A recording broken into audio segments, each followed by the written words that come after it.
Atención, el avión de la Fiscalía General entró en emergencia. Iban Francisco Barbosa y otros altos funcionarios a bordo. ¿Qué pasó, Lisset Martínez? Adelante. Hola, muy buenas noches. Pues en las pantallas podremos ver lo que son las primeras imágenes de este avión en el que iban a bordo el fiscal general Francisco Barbosa, también iba la vicefiscal Marta Janet Mancera, la directora de comunicaciones y la secretaria privada, que hace algunos minutos, como usted mencionaba, tuvieron que aterrizar de emergencia en la base aérea de Palanquero, luego de que el avión, recordemos, presentara un fallo en el sistema de presurización. Adicionalmente, aseguran desde la entidad que fue precisamente la maniobra de los pilotos lo que permitió que no se presentaran mayores situaciones. Sin embargo, el avión sí presentó graves averíos. Los dejamos con nuestros titulares y con más información.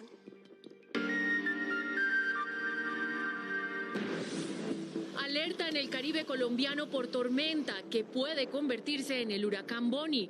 Toque de queda en San Andrés desde la medianoche. San Andrés sigue en alerta máxima. Todos los organismos de emergencia están activados ante el paso de la tormenta tropical que sería en la madrugada de mañana. Ya hay vientos y restricciones en San Andrés, Cartagena, Santa Marta, Barranquilla y la Alta Guajira. Cubrimiento con los periodistas del sistema de medios públicos. Las autoridades continúan monitoreando esta onda tropical que atraviesa la costa caribe colombiana, que está en riesgo de convertirse en tormenta. En minutos, las recomendaciones y más detalles. Atención, el avión de la Fiscalía con Francisco Barbosa y funcionarios de alto nivel a bordo aterrizó de emergencia por fallas de presurización. 2 barrios en Medellín siguen en emergencia por deslizamientos. Investigan posibles fallas en ingeniería, como en el caso Space. Tragedia en la cárcel de Tuluá. La Procuraduría pide el cierre de ese penal.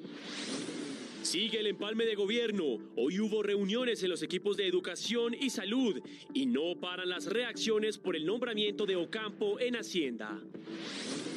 Informe especial, el misterio de los torturados en Bogotá. Este semestre van al menos 28 casos de cuerpos en bolsas, amarrados, envenenados y hasta quemados con ácido.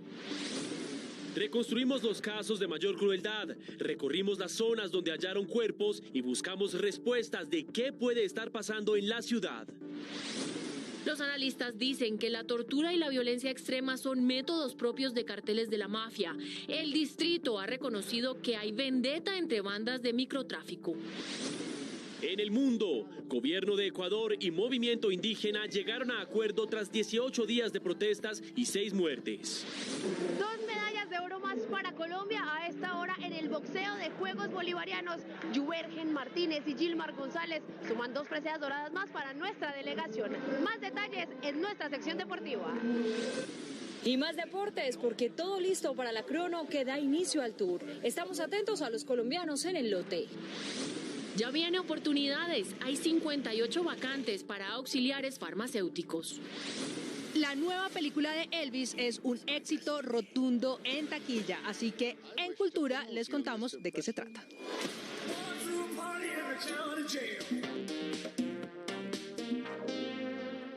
Buenas noches. Las próximas horas pueden ser de emergencias por fuertes vientos y lluvias en el Caribe colombiano. Esto por efectos de la tormenta Bonnie. El sistema podría convertirse en ciclón o en huracán.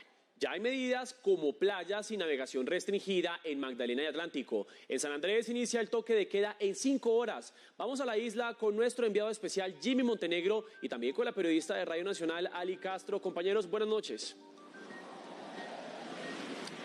Hola Mateo, ¿qué tal? Muy buenas noches. Así es, se ha determinado por parte del gobernador que desde las 12 de la noche hasta mañana a las 6 de la tarde habrá toque de queda y no podrá nadie circular por las calles de San Andrés. Esta mañana el panorama era un poco más tranquilo, pero después de las lluvias de la tarde y los fuertes vientos ocurridos, se han extremado las medidas y ha vuelto casi que la emergencia total aquí a la isla. Algo muy parecido seguramente, y saludamos con esta pregunta a nuestra compañera de Radio Nacional en este cubrimiento en convergencia con el sistema de medios públicos. Algo muy parecido a lo que ocurrió tal vez en noviembre de 2020, Jani, con el huracán Iota.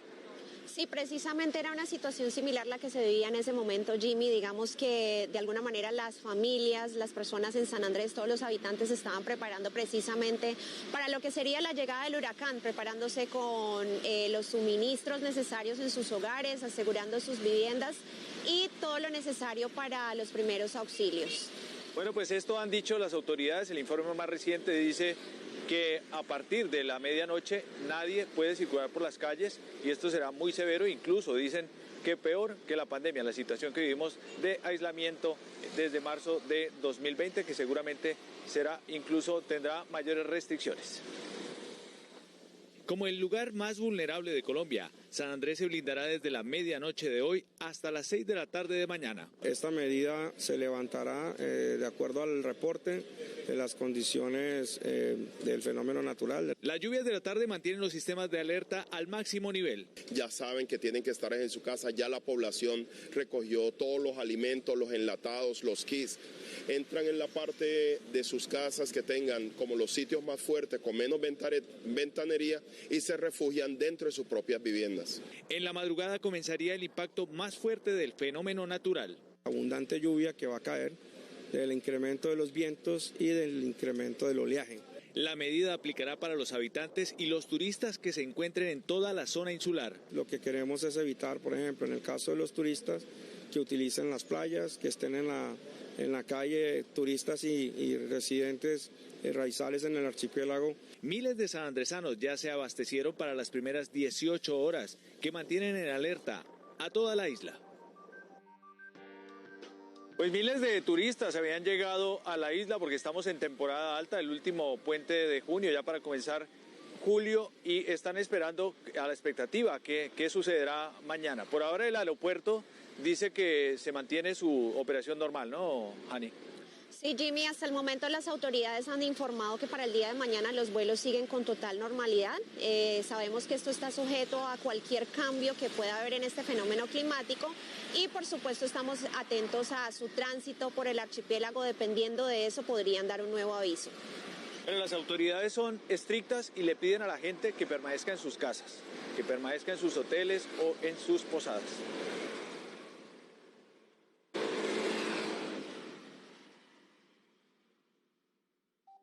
En la costa norte de nuestro país y en donde Colombia dio buena cuenta de la representación de Paraguay.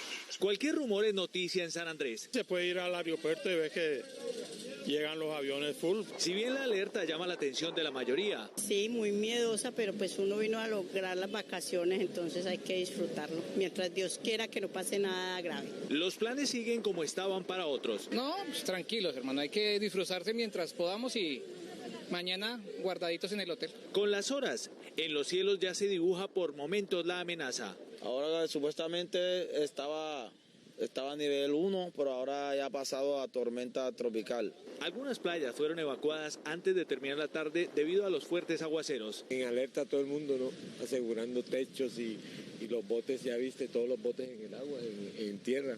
Así se mueven los ánimos en la isla, entre el entusiasmo que produce el sol y las oscuras nubes que lo esconden.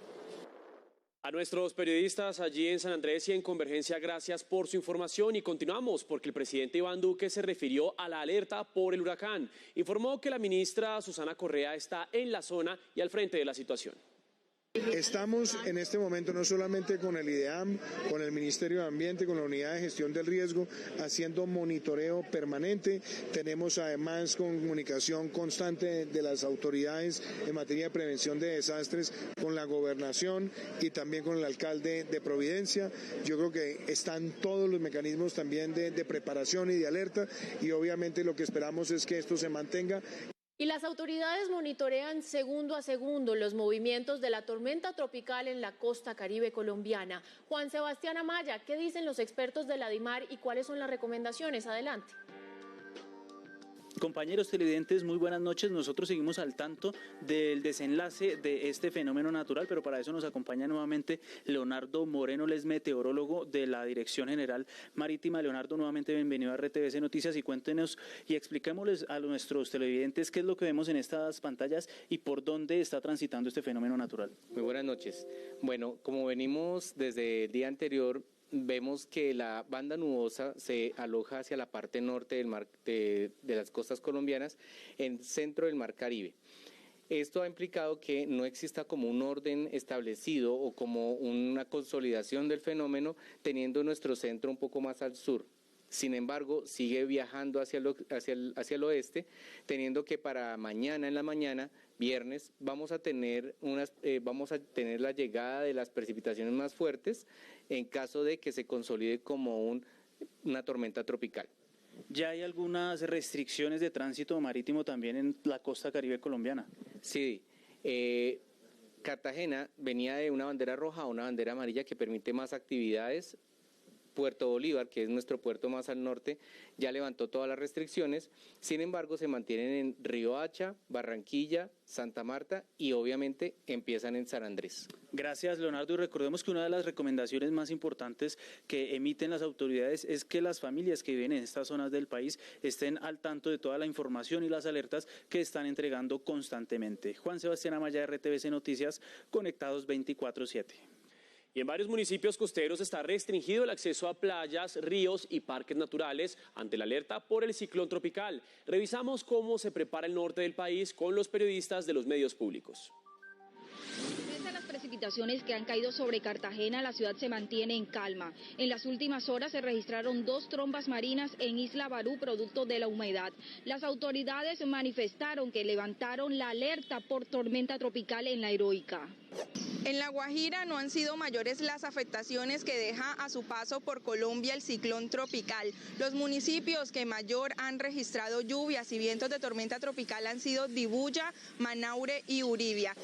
Las autoridades de Santa Marta han decidido ampliar las restricciones de acceso a playas y ríos debido a la incidencia del ciclón tropical 2. Parques Nacionales Naturales también emitió restricciones de acceso al Parque Tayrona. Gestión del Riesgo en el distrito le recomienda a la ciudadanía estar alerta a las recomendaciones en redes sociales y canales institucionales para evitar emergencias.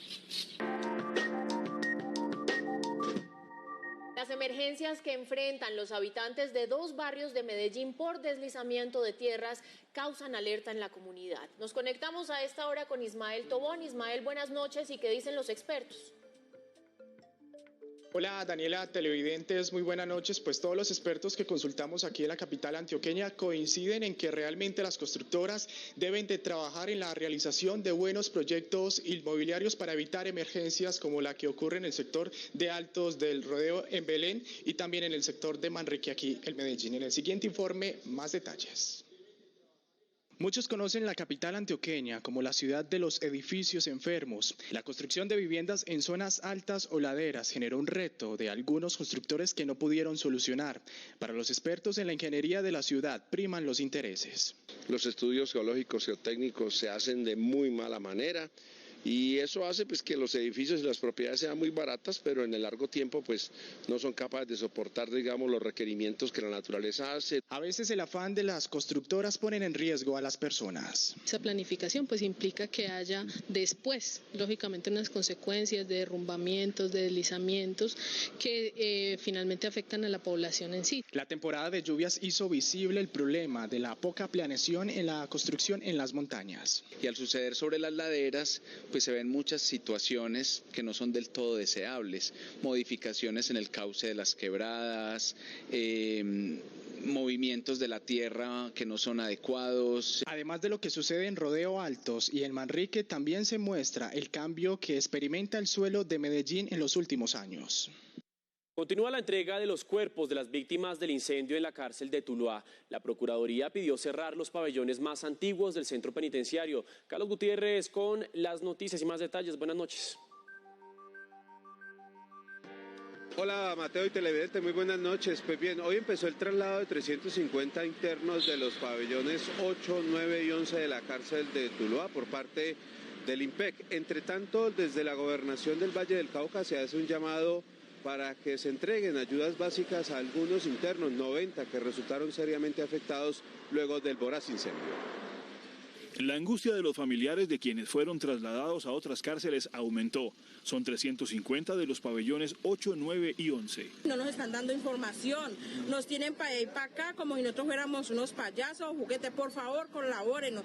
El proceso de reconocimiento de los fallecidos avanza en Cali. Para muchos todavía no hay claridad en lo sucedido. Tenemos versiones palpables de que los del INPED no estaban en su lugar de trabajo, estaban alcoholizados, estaban maltratando a los muchachos. La Procuraduría pidió que el pabellón donde ocurrió la tragedia y los demás que están en el edificio antiguo sean cerrados. Solicitar que se evalúe, repito, a la mayor brevedad, el posible cierre o sellamiento de esta infraestructura muy antigua. El alcalde de Cali pidió que se declare la crisis carcelaria debido al hacinamiento que existe en la ciudad.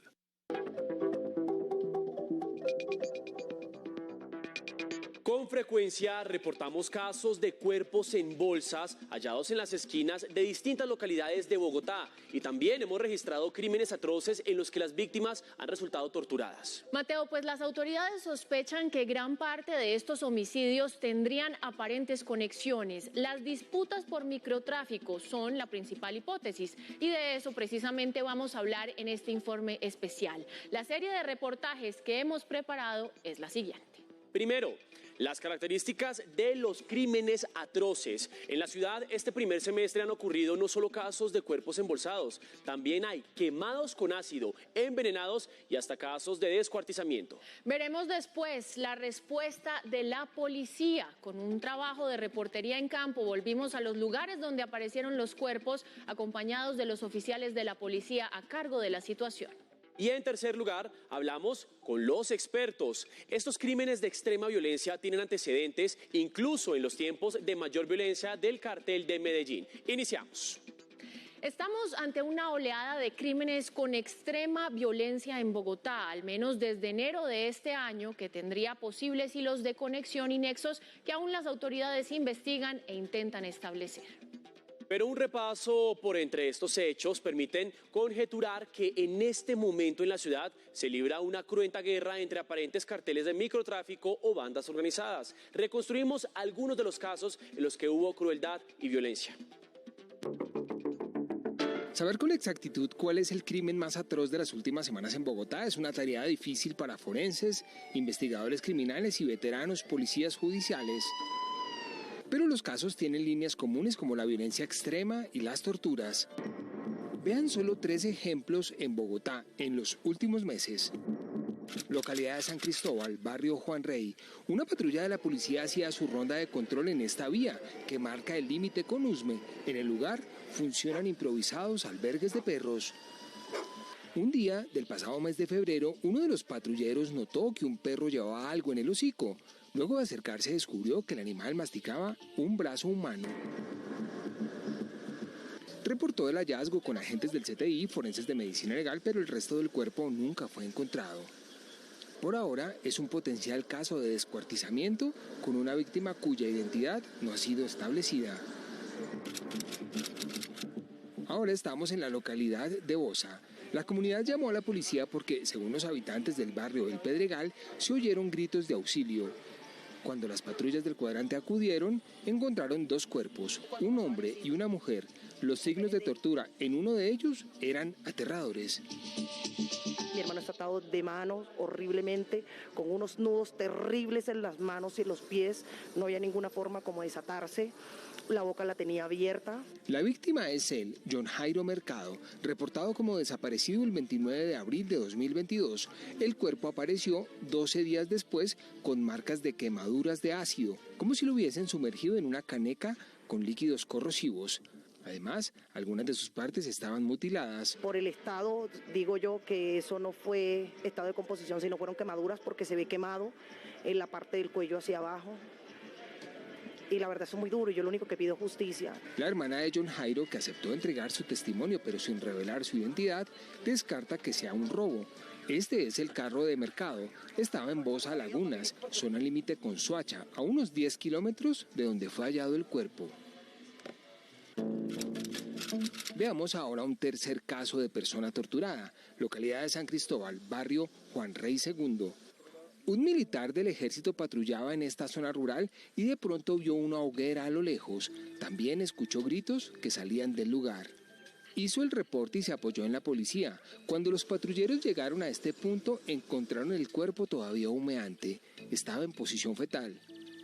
Días después se estableció que la víctima es un joven que tenía 19 años y presentaba antecedentes por microtráfico. El CTI también estableció que lo rociaron con gasolina y le prendieron fuego. Son solo 3 casos, pero hay más y han ocurrido en estos meses en la ciudad. Al menos 17 según este reporte de la Fiscalía General, pero unos 28 según pudimos establecer cruzando reportes de los grupos de información de la Policía Nacional. Amarrados de pies y manos con cables, otros envueltos en bolsas o cobijas, abandonados en esquinas donde se arrojan escombros, algunos estrangulados, otros con heridas de arma blanca, víctimas de una sevicia inusitada. Aparentes víctimas de envenenamiento o muertos producto del ácido, como John Jairo Mercado. Entre enero y mayo han ocurrido 7 casos con extrema violencia en Kennedy, 5 en el límite entre San Cristóbal y Usme y 4 en la localidad de Bosa. Los casos restantes, que completarían los 28 y que fueron reportados en su momento por la policía, ocurrieron en Puente Aranda, 2 casos, Mártires, 4, Suba, 1 caso, Teusaquillo, 1 caso, Antonio Nariño, 2, Santa Fe, 2 casos. Algunos casos de cuerpos hallados en las esquinas han sido asociados y llamados los embolsados, pero por ahora ninguna autoridad confirma nexos concretos entre los torturados en la ciudad. Las autoridades de Bogotá, en todo caso, han reconocido que en la ciudad las bandas de microtráfico se disputan las zonas de comercio ilegal. Este tipo de hechos escabrosos son fruto de confrontaciones por temas de narcotráfico en nuestra ciudad. Se habla de 7 capturas al parecer relacionadas con las investigaciones de los llamados embolsados. Esa línea de indagación podría cruzarse con las capturas de presuntos capos del microtráfico en Bogotá. El más importante, según el distrito, este hombre, alias Camilo, capturado en octubre de 2021. Haber logrado la captura y desarticulación completa de alias Camilo representa para la seguridad de Bogotá lo que en su momento representaba lograr dar de baja o someter a la justicia a un cabecilla del secretariado de las FARC. Pero tras la caída de alias Camilo habría iniciado una disputa entre anteriores integrantes de su banda y un ciudadano venezolano, conocido con el alias de Pescadito, quien, al parecer, pretende asumir las localidades que manejaba alias Camilo, Soacha, Bosa, Kennedy y Tunjuelito, entre otras. Las mismas zonas donde han encontrado cuerpos torturados, amarrados, embolsados o quemados cruelmente. Los investigadores creen que aunque los hallazgos de cuerpos se focalizan en 3 localidades específicas, una de las características es que los homicidios ocurren en lugares por determinar y luego las víctimas son llevadas a otras zonas. Y ahí es donde entran en esta historia los llamados carreteras. Al parecer, a algunos de ellos les pagan por transportar cuerpos. A veces incluso no saben ni qué es lo que llevan. Acompañamos a oficiales de 3 de las localidades más peligrosas en Bogotá a un recorrido por las zonas donde han aparecido los cuerpos. Vean lo que encontramos.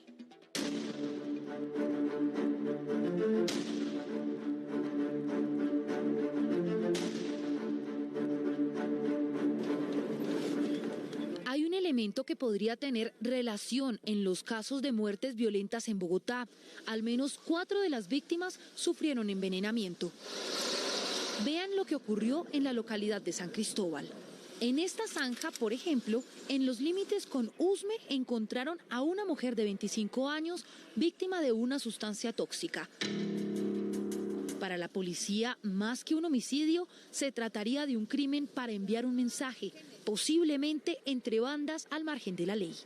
Básicamente lo que han querido es generar terror para buscar el control territorial, tener esa renta criminal para seguirse apoderando de todo. Pero no es el único caso. En la localidad se han presentado en total 4 casos de envenenamiento, según la policía. En este árbol encontraron a 3 víctimas más. Los habitantes de la zona rural lo llaman el árbol de la muerte. Cuando los dejan abandonados, uno lo primero que se imagina y lo que intenta buscar es de pronto dónde pudieron haber tenido algún impacto, algún golpe, o de pronto que tenga alguna de sus extremidades fracturada. Estos cuerpos, 2 hombres, una mujer, no presentaban absolutamente ningún signo de violencia. El levantamiento y la inspección técnica cadáver la hizo el CTI. Posteriormente es que llega la información que muy seguramente pudieron haber sido envenenados con una sustancia. El coronel Alejandro Rodríguez ha recibido informaciones de personas extranjeras en la zona, aparentemente vinculadas a vendetas. Nos han llegado informaciones e incluso amenazas que personas con acento mexicano le han enviado a algunas personas que tienen el control acá o en su momento tenían el control territorial y la venta de estupefacientes, básicamente acento mexicano. Veamos ahora el panorama de muertes violentas en Kennedy. En esta localidad predomina la modalidad de los llamados embolsados. Horas después del hallazgo de 2 cuerpos en carretas en el barrio Bellavista, en esa localidad, regresamos al lugar con la policía y el panorama fue este. Habitantes de la calle que frecuentan el lugar incendiaron los vehículos. La policía sospecha de una posible maniobra para ocultar pruebas. Las carretas son un elemento clave en las historias de los cuerpos torturados en Bogotá. De los 28 casos contabilizados a través del cruce de reportes oficiales, al menos 7 han sido en carretas. Los 2 de Kennedy, donde ocurrió el incendio. Uno en Bosa, de un cuerpo que apareció al lado de un colegio. En Teusaquillo también apareció un cuerpo embolsado en una carreta. Y en Mártires encontraron 2 carretas y fueron casos en barrios distintos. Recorrimos Kennedy con el mayor Andrés Betancourt, uno de los que tiene a cargo la seguridad de la localidad. El oficial no descarta que los casos de embolsados tengan nexos con la venta de drogas. Frente a estos hechos, algunos de estos casos están vinculados a precisamente el tema de estupefacientes, ajustes de cuentas o diversas situaciones que pues generaron los homicidios de estas personas, con la particularidad que los dejaban en carretas.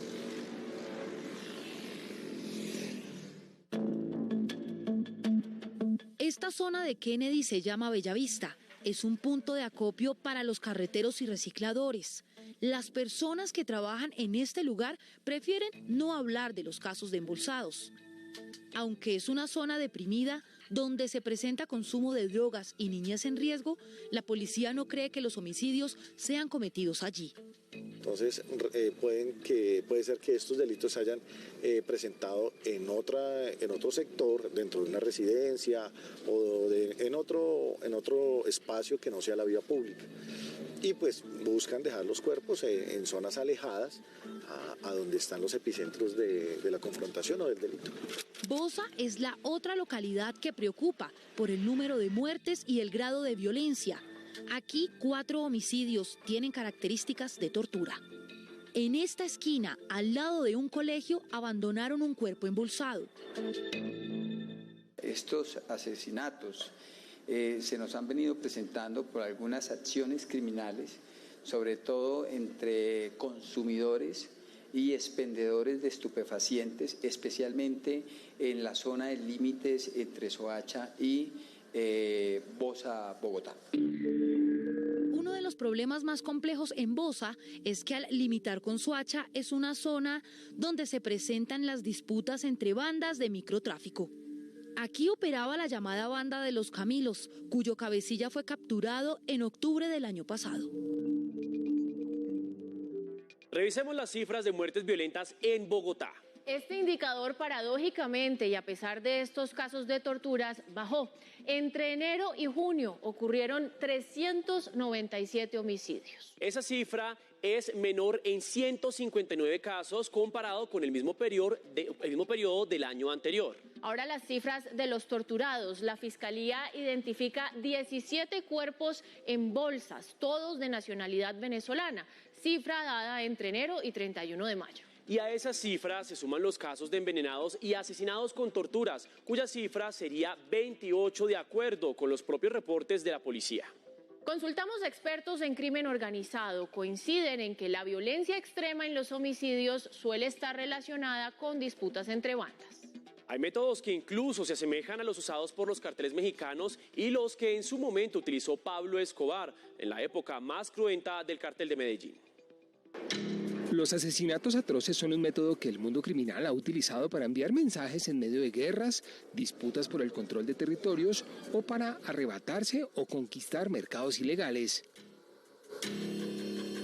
En muchos casos es una forma de ajuste entre bandas. Ese tipo de crueldad genera intimidación, temor y aterroriza a muchos sectores y termina también por intimidar a las autoridades. Cuerpos decapitados, desmembrados, descuartizados. Eso indica mensajes que les están enviando a los miembros de esa organización criminal para que no se metan con quienes ejecutan estos hechos. En los primeros años de la década de los 90, por ejemplo, la organización criminal enemiga de Pablo Escobar, llamada Los Pepes, dejaba a sus víctimas asesinadas con letreros colgados. También son recordados los crímenes del propio Pablo Escobar en la cárcel La Catedral, cuando asesinó, por ejemplo, a los hermanos Fernando y Mario Galeano y Gerardo y Julio Moncada, con métodos atroces que incluyeron canecas de ácido. Además de esos antecedentes, los analistas encuentran similitudes con métodos de carteles mexicanos. Esa es una práctica de las organizaciones criminales de narcotráfico. En México es muy común que se presente esa situación. La policía confirmó que en localidades como San Cristóbal se han identificado personas con acento mexicano. Jairo Libreros cree que detrás de las redes de microtráfico en Bogotá hay grandes organizaciones criminales. Hay que tener en cuenta que los carteles de la droga asociados con bandas como las disidencias de la FARC, el Clan del Golfo que se ha acercado mucho a las ciudades, el ELN, los circuitos de manejo de ellos con los carteles de bandera mexicanos dejaron al país y las grandes capitales con un excedente de armas. Varios factores también estarían relacionados con los movimientos internos en la criminalidad, detonante, al parecer, de las cruentas disputas internas, las capturas, por ejemplo. Cuando tienen golpes, por ejemplo, por parte de la policía, por parte de la fiscalía, entonces son otras personas las que proceden inmediatamente a suplir o a reemplazar a quienes han caído. Y hasta la pandemia sería un factor que derivó en cambios en el comercio ilegal y en posteriores disputas. Tras el confinamiento, las bandas habrían salido a conquistar nuevos espacios urbanos. También ellos van nuevamente a consolidar su negocio, pero con otra característica, endeudados, con un problema también de un stock muy alto de drogas y con la necesidad nuevamente de controlar espacios, controlar rutas. Los analistas coinciden en que las grandes organizaciones controlan a las redes de microtráfico que a su vez tienen el mando en los pequeños distribuidores que operan en Bogotá. Se mueven de manera clandestina en zonas de comercio, sitios de rumba, zonas de tolerancia y manejan las redes para las entregas de drogas a domicilio. Ese sería el multimillonario negocio ilegal que estaría en disputa en este momento.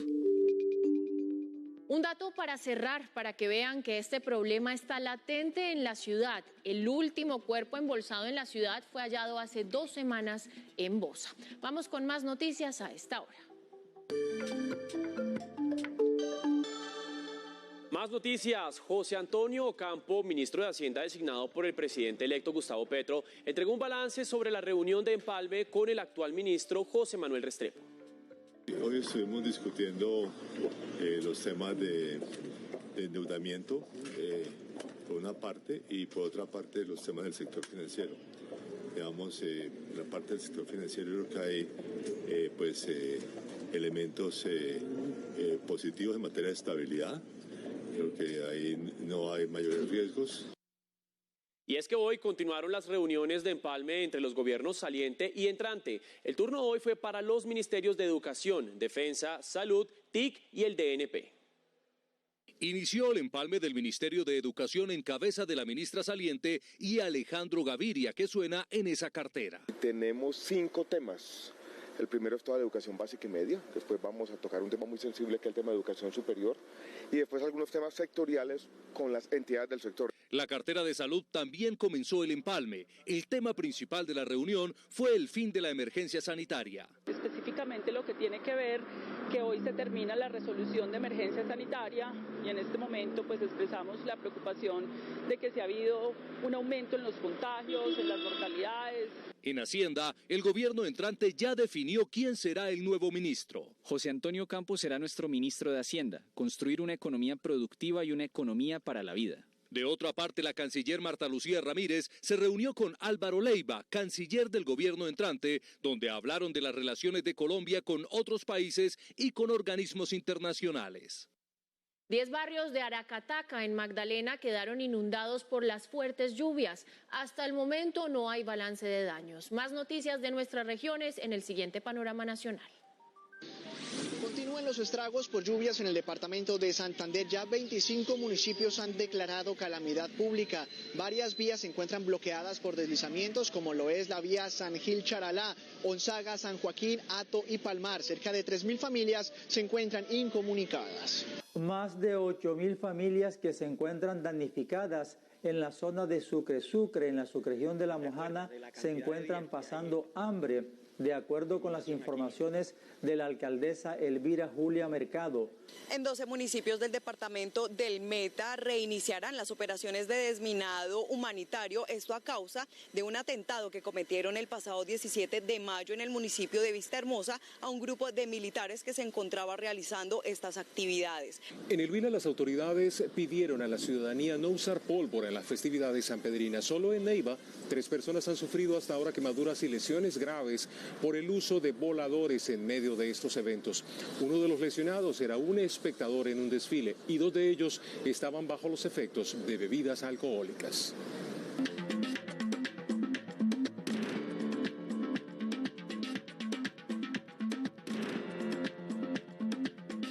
Hablamos ahora de lo que ocurre en el mundo y comenzamos en Ecuador, porque el gobierno y el movimiento indígena lograron un acuerdo para poner fin a 18 días de protestas que dejaron 6 fallecidos. Nos conectamos a esta hora con nuestra corresponsal allí en Quito, Verónica Rivadeneira Carvajal. Verónica, muy buenas noches, adelante con la información que está pasando.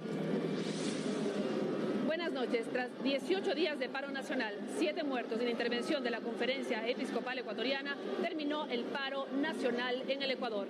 Entre los acuerdos alcanzados se encuentra la reducción del precio de las gasolinas extra, diésel y ecopaís en 15 centavos, además de la focalización en los subsidios de los combustibles, entre otros puntos.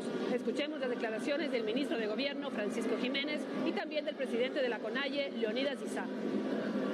Hoy no hay ganadores ni perdedores individuales. Hoy, el único ganador debe ser el Ecuador. Estas jornadas de junio han sido sin duda una lección para todos. Y cada quien debe poder sacar sus propias conclusiones. Pero para eso el compromiso es sentar con diferentes universidades y construir una propuesta de focalización. Entonces, aquí tenemos que entender, hay doble beneficio. Uno para total de la sociedad ecuatoriana, pero también uno para los que realmente estamos luchando, compañeras y compañeros. En 90 días se reunirán delegados del Gobierno Nacional y de la Confederación de Nacionalidades Indígenas del Ecuador para revisar el seguimiento de los acuerdos que fueron justamente firmados el día de hoy. Desde Quito, Verónica Rivadeneira para RTVC Noticias, conectados 24/7.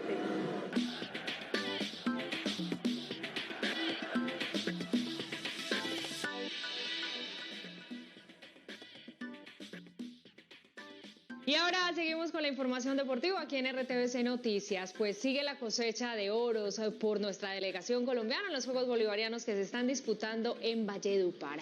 Hoy son las finales de boxeo y nuestra compañera Paula Fresneda, por supuesto que está muy atenta a ver cómo nos va. Paula, muy buenas noches, adelante con toda la información.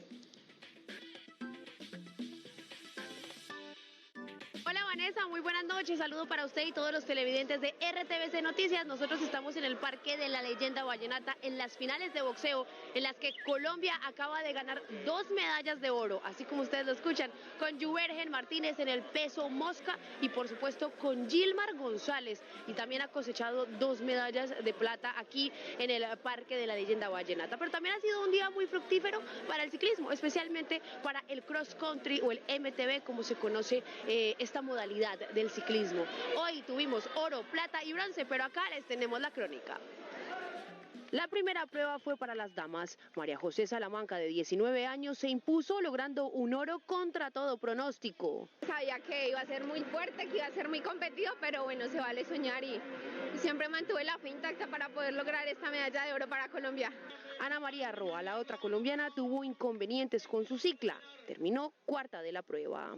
Con la parte de los cambios se quedaron cruzados, tuve que bajar, organizar la bici y correr. Entonces ya eso me hizo caer un poco la estantería. En este recorrido de más de 4 kilómetros, los 2 hombres hicieron podio. Duván Peña estuvo cerca del primer lugar. No me sentía tan fuerte y me descontaban un poco en la bajada, un poquito. Bueno, y en la faltando 200 metros se perdió esta medalla de oro. Y Fabio Castañeda, el favorito, también sufrió la prueba y terminó siendo bronce. Un imperfecto mecánico, se reventó la cadena, cosas que pasan. La había revisado incluso ahora y vi la cadena bien.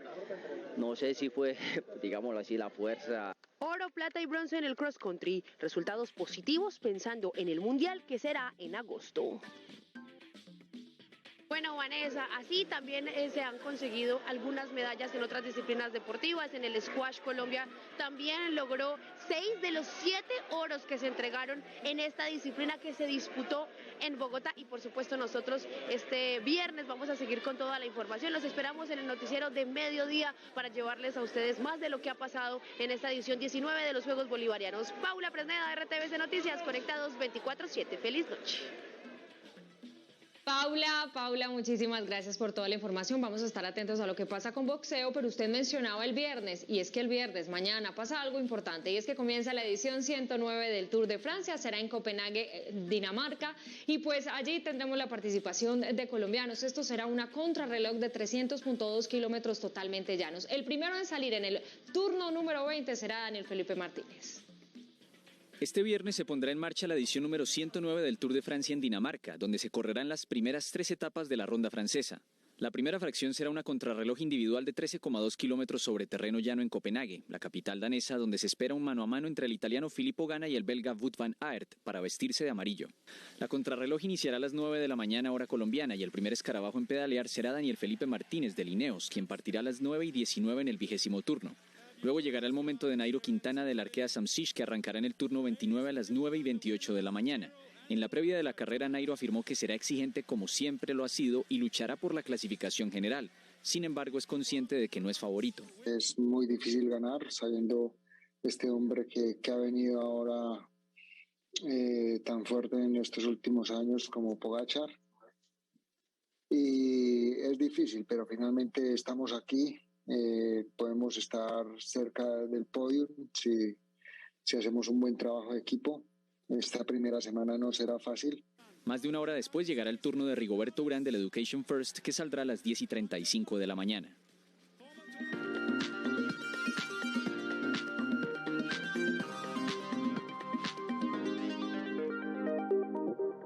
Esta noche quiero saludarlos con esta imagen. De pronto algunos de ustedes la vieron en las calles el fin de semana pasado. Yo tengo que confesarles que cuando la vi pensé que tenía algo que ver con la segunda vuelta, con alguno de los candidatos. Pues resulta que no. Con esta imagen se abrió la campaña de expectativa a la exposición de Bansky en Colombia, que va a ser desde el 1 de octubre en el nuevo Teatro Colón.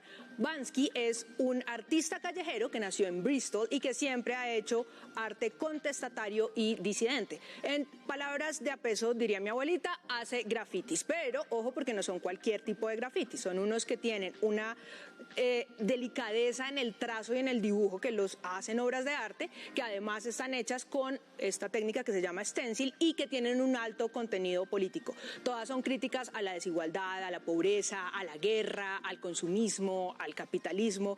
Por supuesto, todas en su principio son anónimas y en realidad no sabemos quién es Bansky. Hay varias teorías, dicen que era hijo de un señor que tenía muchas fotocopiadoras, luego dicen que de día trabajaba de carnicero, que no es una persona sino varias. El caso es que no sabemos porque esa es la forma en que protege su identidad. Toda esta idea nació en 1980 con algo que se llamaba el boom del aerosol y era algo que se inventaron los artistas para rebelarse contra el establecimiento y hacer exposiciones en espacios públicos, artísticas, gráficas, sin tener que firmarlas. Así el establecimiento no podía tomar represalias luego. De la misma manera opera Bansky. Les voy a mostrar algo de lo que hace. Por ejemplo, vean esto. Esto es una imagen, hay una señora cayendo desde, no sé si el cielo, un rascacielos, un precipicio, y no suelta el carro del mercado. Se llama comprar hasta morir. Adivinen por qué. Miren esta otra, que a mí me gusta mucho, que tiene que ver con McDonald's, que es uno de los grandes imperios del capitalismo, y hay una persona sosteniendo el pie de Ronald McDonald en la rodilla. O sea, el capitalismo nos aplasta. Con decirles que cuando estaba el conflicto entre Gaza y Cisjordania, Bansky hizo una exposición allá para rendirle un homenaje a todas las vidas que había cobrado ese conflicto. Las críticas que le hacen son bastantes. La primera es que un cuadro de Bansky es carísimo, ¿no? Porque ahora también están en los museos. El tipo comenzó a meterse a hurtadillas en los museos y a poner sus obras en el MoMA, en el Teatro Nacional de Londres y finalmente el mismo Museo de Bristol, que había intentado perseguirlo y saber quién era, le ofreció exponer ahí y desde entonces las obras también se pueden comprar y valen cerca de $80 millones. Entonces la crítica es, usted no dice que no al capitalismo y mire lo que cuestan sus obras. Y la otra es que ha comenzado a hacer colaboraciones con grandes marcas, como por ejemplo Puma o MTV. Pues ante eso yo tengo dos cosas que es como yo lo veo. La primera es que no es que haya hecho colaboraciones, es que es tan brillante y tan agudo que logró meterse dentro del mismo establecimiento y atacarlo desde adentro. Lo apoyan los mismos a quien ellos atacan. Y con respecto a los precios, les cuento una anécdota. Alguna vez vendió sus cuadros en la calle, los puso, como no están firmados, la gente no sabía que era obra de Bansky. Todos costaban menos de $50, habían varios y solamente vendió 5. Así que, bueno, no se lo pierdan el 1 de octubre aquí en Colombia.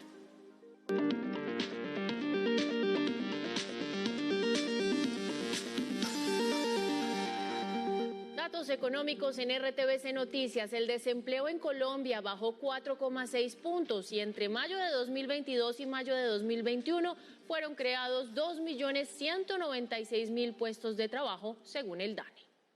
El DANE reveló que la tasa de desempleo en mayo bajó 4,6 puntos porcentuales en comparación con el mismo mes del año anterior.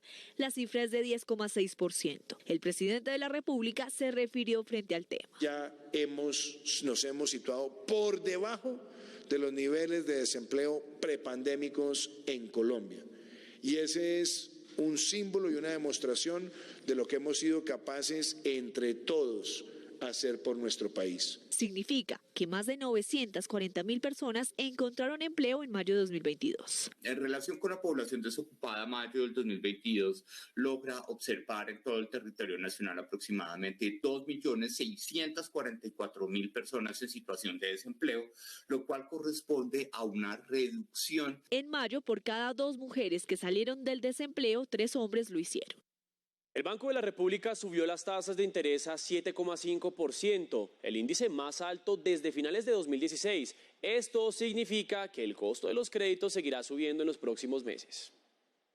El aumento de la inflación sigue preocupando al Banco de la República, entidad que decidió subir las tasas de interés de 6 a 7,5% para controlar el consumo y evitar que el costo de vida siga subiendo. Está dirigido a tratar de que las expectativas de inflación y la inflación misma se ajusten más rápidamente. Somos conscientes también de la persistencia del choque inflacionario y de la misma manera en la necesidad de ir ajustando el valor de inflación. El incremento en las tasas ha sido progresivo desde los últimos 9 meses. En octubre de 2021 estaban en 2%. Además, el gerente del emisor le envió un mensaje al próximo ministro de Hacienda, José Antonio Ocampo. En la urgencia y la necesidad de retomar una senda a la baja de la inflación en converger hacia la meta de inflación de 3%. Según expertos, las tasas de interés podrían cerrar este año en 9%. Hasta en 16% aumentará el precio del cilindro de gas propano, normalmente usado por familias de estratos 1 y 2, debido al incremento de precios a los productores. El precio del dólar subió 23 pesos con 74 centavos y llegó a 4.151 pesos con 21 centavos. El precio interno de la carga de café aumentó 34.000 pesos y quedó en 2.289.000 pesos. 5 millones de micronegocios hay en Colombia con corte al primer trimestre de este año, una reducción anual de 1,8%. La Procuraduría investiga al docente araucano Vladimir Cacua Caicedo por supuestas conductas inapropiadas contra 2 estudiantes. Vamos con más hechos del día en el siguiente resumen informativo en 1 minuto. En el cantón militar de Tibú murió el soldado Michael Ramírez luego de que integrantes del Frente 33 de las disidencias de las FARC lanzaron un artefacto explosivo. Por otro lado, en Banco de Arena, zona rural de Cúcuta, fue asesinado el patrullero de la policía Henry Cantillo. Las autoridades ofrecieron 50 millones de pesos de recompensa por información sobre los autores del hecho. En operativos realizados en 8 países fueron capturadas 8.583 personas por feminicidio, delitos sexuales y violencia intrafamiliar. En Colombia fueron 3.788 los detenidos. Entre los capturados está alias Pedoper, señalado de pertenecer a una red de ciberpedofilia. Las autoridades ofrecieron una recompensa de hasta 200 millones de pesos por información relacionada con los hechos ocurridos en la vía Fortún La Esmeralda en Arauca, donde fue asesinado el diputado liberal Carlos Alberto Hernández. En Fontibón, occidente de Bogotá, fueron capturados Edwin Ríos Soria, alias El Mono, y Giovanni Ríos Soria, alias Piquiña, señalados de pertenecer a la columna Dagoberto Ramos de las disidencias de las FARC. Los capturados están señalados de tráfico, fabricación o porte de armas de fuego, homicidio y concierto para delinquir agravado.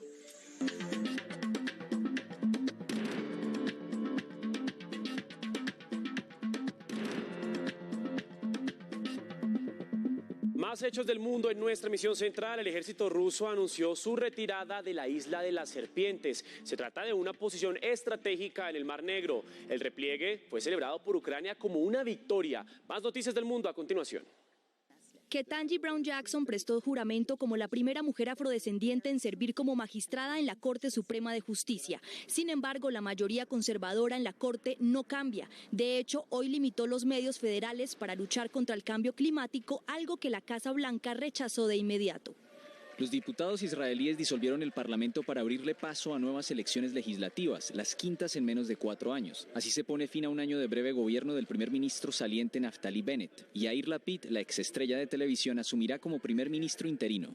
El presidente chino Xi Jinping viajó a Hong Kong para asistir mañana a las celebraciones del 25º aniversario de retorno de esta antigua colonia británica al poder comunista de Pekín. El mandatario aseguró que Hong Kong renació del fuego hace un cuarto de siglo, mientras que el canciller estadounidense Antony Blinken criticó su falta de autonomía. El hijo del fallecido dictador de Filipinas, Ferdinand Marcos, asumió como presidente, completando décadas de esfuerzos para devolver a su familia la cumbre del poder de este país del sureste asiático. Bong Bong, como lo apodan, juramentó al cargo en el Museo Nacional de Manila y reemplazará a Rodrigo Duterte. Llegamos a oportunidades, muy atentos, auxiliares de servicios farmacéuticos en Cundinamarca. Hay 58 vacantes disponibles. Les contamos de qué se trata y cómo postularse.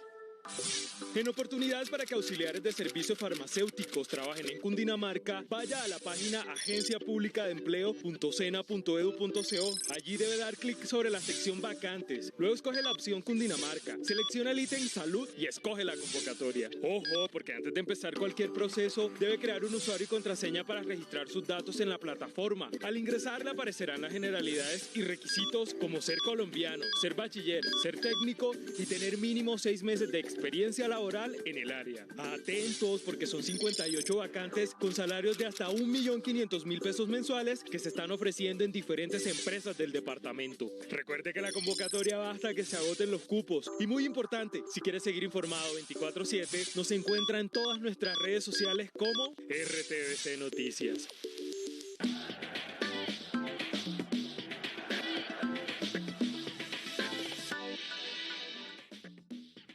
Y seguimos con más información deportiva y como es habitual, pues hacemos un repaso por el mundo deportivo. Hoy tenemos bastante tenis y vamos a hablar también del futuro del arquero de la Selección Colombia, David Ospina. David Ospina no renovará su vínculo con el Napoli de Italia y todo parece indicar que su nuevo destino está en Arabia Saudita. El colombiano firmaría por 2 años con el Al-Nassr con posibilidad de ampliación de contrato hasta 2025. En Wimbledon, Rafael Nadal venció al lituano Ricardas Berankis con parciales 6-4, 6-4, 4-6 y 6-3 y clasificó a tercera ronda, al igual que el colombiano Daniel Galán, quien enfrentará a Brandon Nakashima. Juan Sebastián Cabal y Robert Farah también ganaron su partido por triple 6-4 ante los franceses Manarino y Humbert, logrando su pase a segunda ronda. Nicolás Mejía disputará las semifinales del Challenger de Cali. El colombiano superó al argentino Matías Zucas con parciales 6-1 y 6-4. Jugué un gran nivel, especialmente en mi saque. Devolví también bastante bien. Creo que el segundo set tuve oportunidades para ganarlo un poco más cómodo, pero la verdad muy contento de encontrarme nuevamente en unas semifinales. El rival de Mejía será el serbio Miljan Sekic, número 276 del ranking de la ATP. Les contamos que fueron reconocidos los mejores funcionarios públicos y Silvana Orlandelli, la directora de esta pantalla de Señal Colombia, recibió uno de esos reconocimientos. Pues uno de los programas que ustedes ven cada mañana en nuestro canal resultó ser una alternativa revolucionaria en tiempos de pandemia.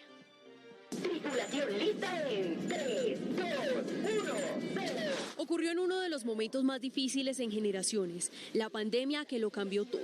Aquí comienza un viaje por el conocimiento. Pero que también permitió el nacimiento de proyectos revolucionarios. Rescatar a alguien en apuros, encontrar un objeto. Uno de ellos, Profe en tu casa, el programa de Señal Colombia que educa a los niños del país.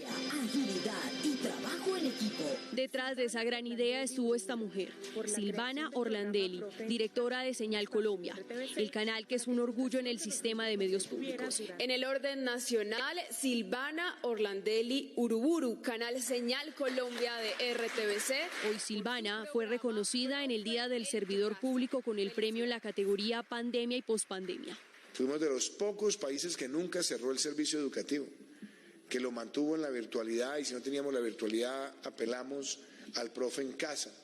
Proyecto hermoso que a todas luces hoy ha sido referenciado por la OCDE. Ustedes podrán superar cualquier misión. Todos los días a las 10 de la mañana, María Camila Sánchez y Samuel Escobar se conectan con los niños que aprenden y se divierten. Yo digo presente, profe, en tu casa. Y el amor y la entrega que uno tiene por su oficio y de entender que la televisión pública tiene que llegar mucho más allá. Los premios tuvieron otras categorías como legados y servidor público 4.0, para lo que echaron mano de lo tecnológico.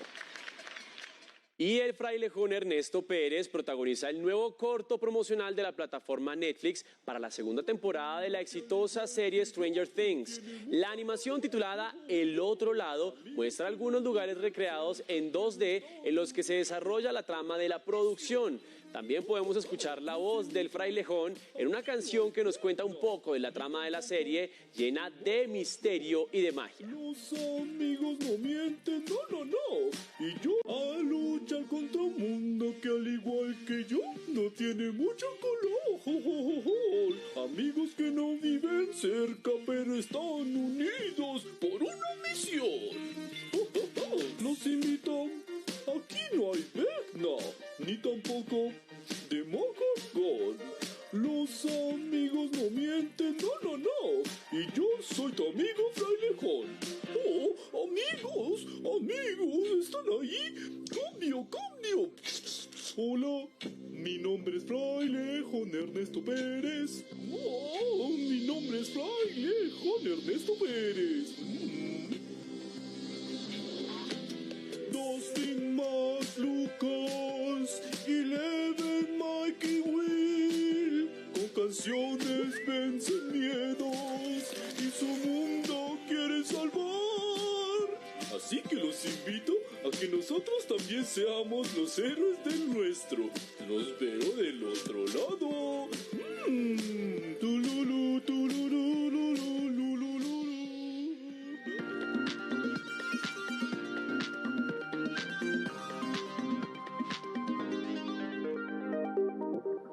Bueno, y como seguimos en el mes de la diversidad, yo les traje este libro que se llama Mi sombra rosa y es de Scott Stewart. Todo el tiempo a mí me preguntan cómo le contamos a los niños que no solamente papá y mamá se quieren, sino que también hay hombres que se quieren, mujeres que se quieren, etcétera, etcétera. Pues miren, los niños lo entienden muy fácil. Además, no solo lo entienden, sino muchos de ellos también lo viven. Y este es un libro en el que el personaje se da cuenta que no encaja en el estereotipo de macho que siempre le han inculcado y en el que ve en su papá. Y esta historia narra ese descubrimiento que tiene de sí mismo y la forma en que el papá lo toma de la mano y lo lleva por ese nuevo camino de autoconocimiento. También les cuento que la película de Elvis Presley está rompiendo en taquillas, le está yendo súper bien, a todo el mundo le gusta, así que Lord Cultura Juan Sebastián Ramírez preparó esta nota para que ustedes sepan más de la película y además sepan cuál es la diferencia con la versión tradicional.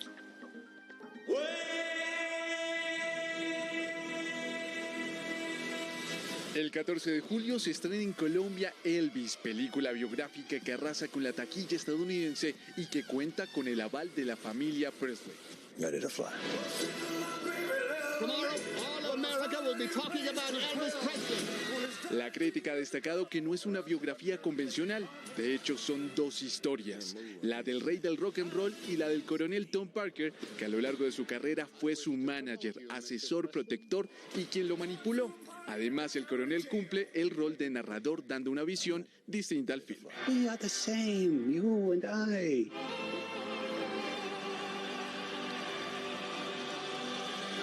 Entre los aciertos se encuentra la actuación de Austin Butler, que si bien no es tan parecido físicamente a Elvis, adoptó los ademanes, la actitud, los movimientos e incluso su voz al cantar en varias escenas. Parte de la película se construye sobre un dilema, si la música debe ser política o solamente entretenimiento, un plus que la saca del esquema tradicional de las producciones biográficas en el mundo del cine. Experiencia que promete mover emociones, ya sea de felicidad o disgusto, en un viaje junto al rey que se prepara para recuperar su corona.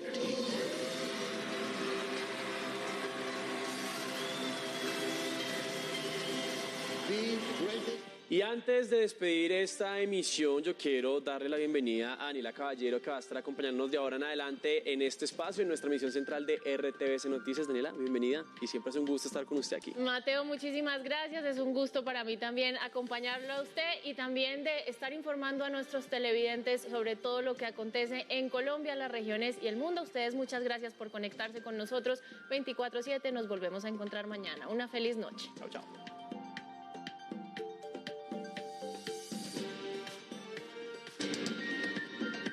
RTVC Noticias, emisión central.